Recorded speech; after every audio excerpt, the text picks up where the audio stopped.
ये जब hashtag use करते हैं ना फ़लस्तीन या कश्मीर तो थोड़े से व्यूज़ आ जाते हैं, लेकिन जब बलूचिस्तान का हैशटैग यूज़ करेंगे ना तो व्यूज़ नहीं आएंगे।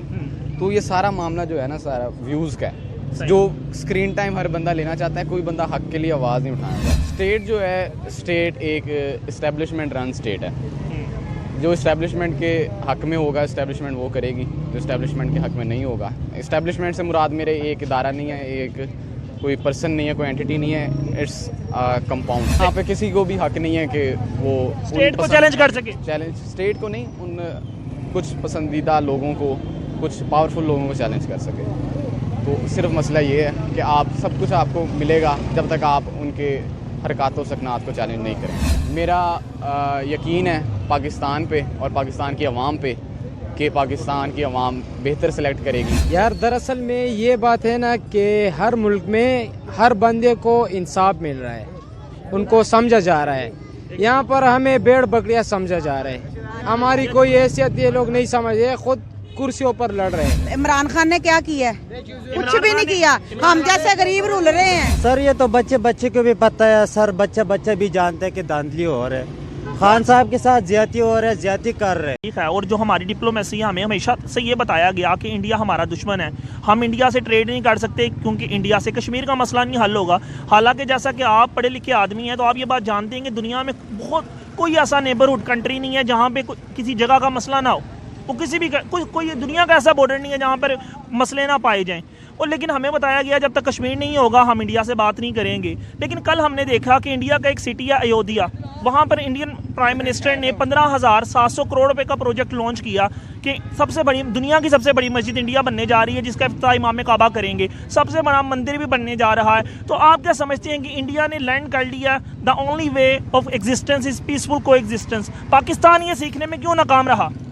मेरे ख्याल से ये इंडिया के लर्न करने से ज़्यादा एक पॉलिटिकल सर्कस ज़्यादा है कि एक हिपोक्रेसी शो करने के हम तो सेकुलर हैं, और एक आप पॉलिटिकल स्टैंड समझते हैं इसे? हाँ जी, एक और साथ में लैक ऑफ बैकबोन समझता हूँ। पाकिस्तान जो मुस्लिम हमारे हैं और मुस्लिम नेशन है हमारा, एक बैकबोन है नहीं है उनके पास कि मुसलमानों पे जुल्म हो रहा है एक जगह, तो उसकी जगह वो स्टैंड नहीं लेते। वो आके जाके दोस्ती के और पीसफुल वहाँ पे नहीं हो सकता जब आपके दूसरे भाइयों के साथ जुल्म हो रहा है। तो मेरे ख्याल से ये गलत है और हिपोक्रेसी है और लैक ऑफ बैकबोन है। ठीक, आप समझते हैं कि ये पॉलिटिकल स्टंट है अपकमिंग इलेक्शंस के लिए? हाँ जी सही। तो सर ये बताइएगा, आप माशाल्लाह आपने जैसा कि जिक्र किया कि मुसलमानों के ऊपर जुल्म हो रहा है, ठीक है, तो यही जुल्म तो हमें बलूचिस्तान में भी नज़र आता है। अब बलूचिस्तान की माएँ बहनें बेटियाँ इस्लामाबाद प्रेस क्लब के बाहर बैठी इंसाफ मांग रही हैं। उनका ये कहना है कि 26,000 लोग लापता हैं। जब मैं ये बात मानता हूँ कि फ़लस्तीन के ऊपर जुल्म हो रहे हैं, लेकिन फ़लस्तीन में जो टोटल लोग हैं जिनकी जो शहीद हुए हैं वो 15,000 हैं।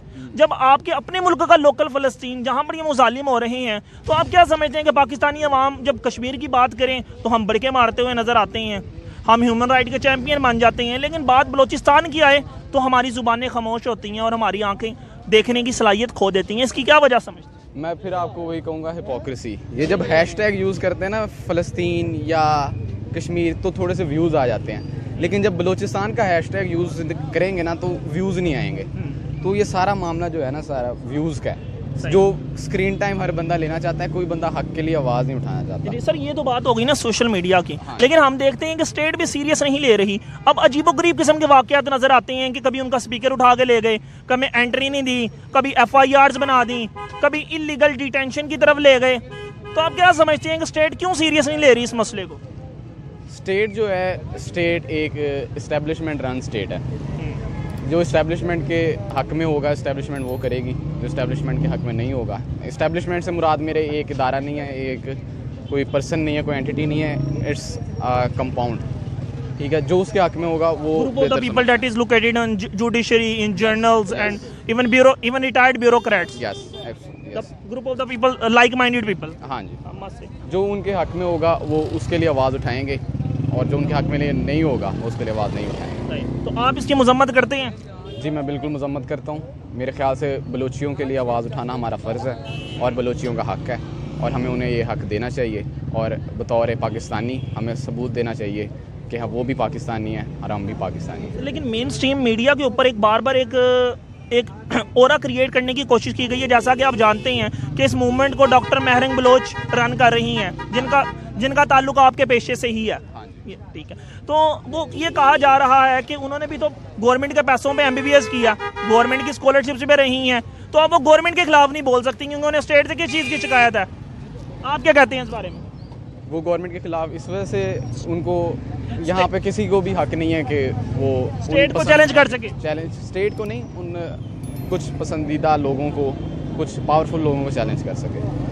तो सिर्फ मसला ये है कि आप सब कुछ आपको मिलेगा जब तक आप उनके हरकतों सकनात को चैलेंज नहीं करेंगे। पाकिस्तान की तारीख में ये देखा गया कि मुबैना तौर पर हर इलेक्शन जाली था। आप समझते हैं कि इस दफ़ा फ्री एंड फेयर इलेक्शन हो सकेगा? मेरा यकीन है पाकिस्तान पे और पाकिस्तान की आवाम पे कि पाकिस्तान की आवाम बेहतर सेलेक्ट करेगी और कोशिश करेगी कि फ्री एंड फेयर इलेक्शन। वो तो सिलेक्टर्स ने पहले ही कर लिया सेलेक्टर्स देखें, एक वो टर्म है जो बना दी गई है, तो आप समझते हैं कि हकीकी सिलेक्टर पाकिस्तान की आवाम है? मेरे ख्याल से हकीकी सेलेक्टर पाकिस्तान की आवाम है और जो वो फैसला करेगी वही पाकिस्तान के हक में बेहतर होगा। सर बहुत बहुत शुक्रिया आपका। Thank you very much. अस्सलाम वालेकुम। वालेकुम सलाम। सर क्या नाम है आपका? सलीम खान। सलीम खान साहब। सलीम खान साहब ये बताइएगा कि आपका ताल्लुक लाहौर से है? नहीं जी, मेरा ताल्लुक पेशावर से। पेशावर से है। जी जी। सलीम खान साहब, हमने जैसा कि मैंने आपसे ऑफ कैमरा जिक्र किया कि इंडिया में एक सिटी है अयोध्या, जहाँ पर बाबरी मस्जिद का वाकया हुआ था। अब वहाँ इंडियन प्राइम मिनिस्टर ने 15,600 करोड़ रुपए का प्रोजेक्ट स्टार्ट करने की बात की है कि वहाँ पर दुनिया की सबसे बड़ी मस्जिद बनेगी और दुनिया का सबसे बड़ा मंदिर बनेगा।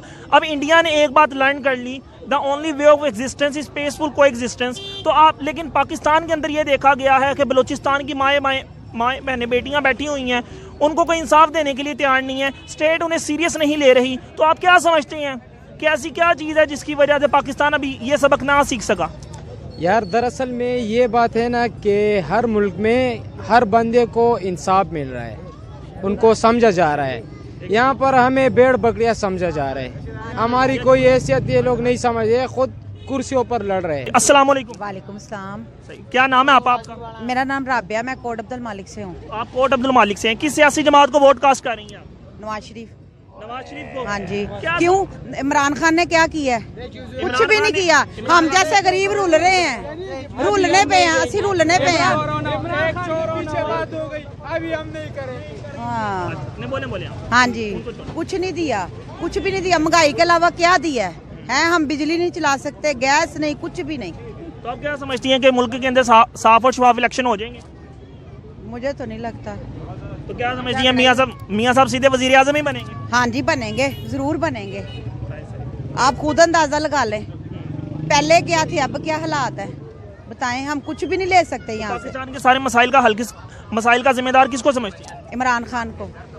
खान साहब को समझती हाँ हैं? जी, खान साहब को समझते हैं। खान साहब ने दिया क्या है ये बताएं। किराया नहीं दे सकते, हम कुछ भी नहीं दे सकते। अस्सलाम वालेकुम। वालेकुम अस्सलाम। सर क्या नाम है आपका? मेरा नाम सर फजल रहमान है। फजल रहमान साहब, ये बताइएगा कि इस इलेक्शन में किस सियासी जमात को वोट कास्ट कर रही हैं? सर कैदी नंबर 804। कैदी नंबर 804 को। आप समझते हैं कि इस मुल्क में ये वाला इलेक्शन फ्री एंड फेयर होगा? इंशाल्लाह होगा। खान साहब का तो कहना है कि इलेक्शन में धांधली की जा रही है, उनकी जमात को दीवार से लगाया जा रहा है, लोगों के कागजात नामजदगी मंजूर नहीं हो रहे, ठीक है, लोगों को इलीगली डिटेन किया जा रहा है। MPO 3 की तरह शाह महमूद कुरैशी साहब को अंदर कर दिया गया है। तो आप क्या समझते हैं कि इस सूरत हाल में इमरान खान साहब इलेक्शन जीत जाएंगे?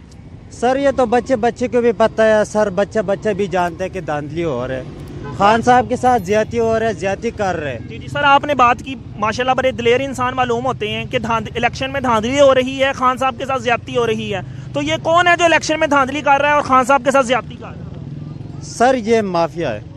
उस माफिया का नाम लेना पसंद करेंगे? इंशाल्लाह वक्त आएगा तो जरूर बताऊंगा। सर आप नहीं बताएंगे तो कब बताएंगे? इलेक्शन के बाद? इंशाल्लाह जब इलेक्शन आएगा तो हम जार से हम आवाजें लगाता रहेगा कि जीवे इमरान। बहुत बहुत शुक्रिया आपका। Thank you.